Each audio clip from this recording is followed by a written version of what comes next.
Ja, vi har om mitokondrier, og først vil vi fortælle lidt om, hvad et mitokondrie er.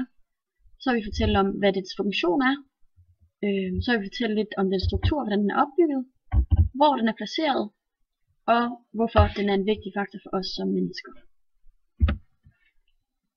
Først vil jeg sige lidt om, hvad et mitokondrie er. Et mitokondrie er en betegnelse for en organel, der findes i de fleste eukaryote celler. Og man siger, at mitokondrierne er cellens kraftværk, da det hovedsageligt er i mitokondrierne, at cellens energimolekyler ATP dannes. Udover energiproduktionen, så er mitokondrier også involveret i en række andre processer.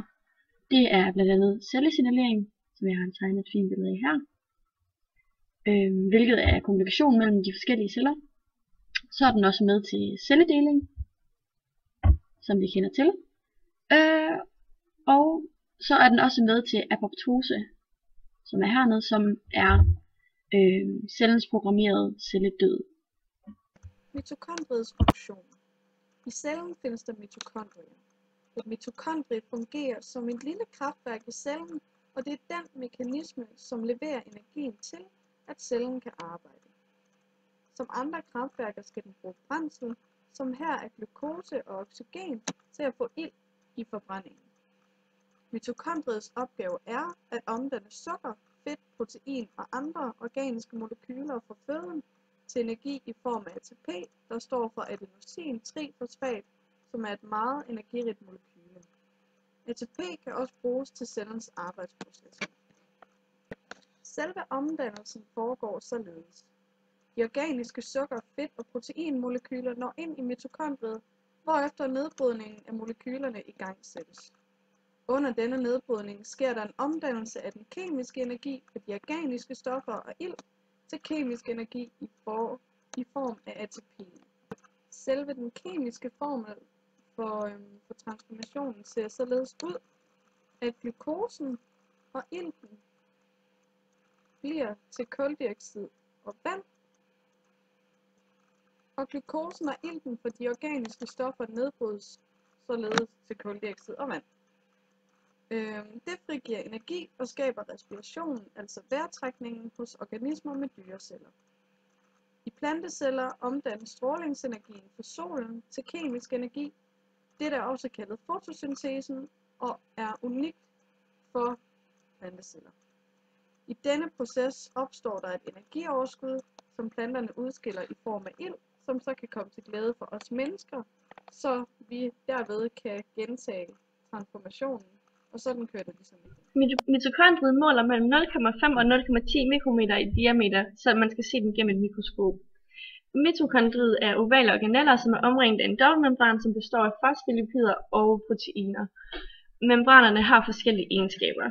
Den har to meget specialiserede membraner, en der er omringet af den anden, og inderst der er matrixen.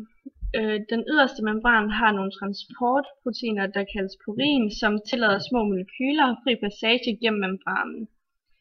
Dette betyder, at den intermembranøse rum har kemiske indhold som cytosolen. Den indre membran er derimod uigennemtrængelig over for de andre molekyler og tillader kun transport af udvalgte stoffer. Så den mitokondriske matrix indeholder kun transporterede molekyler, den selv har valgt. Den indre membran er foldet ind i mange foldninger, som membranarealet øges, hvilket styrer dens evne til at producere ATP. Matrixen spiller en central rolle i ATP-syntesen. Et mitokondrie kan både være i dyre- og planteceller. Et mitokondrie er mellem 0,5 og 1 mikrometer i diameter. Antallet af mitokondrier i en celle varierer afhængig af organisme og vævtype.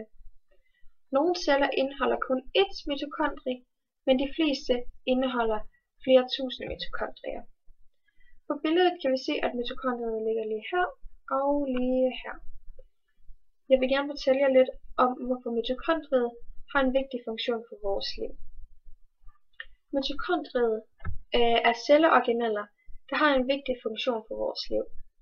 De producerer nemlig den energi, som vores celler har brug for til at fungere, da vores krop er lavet af celler.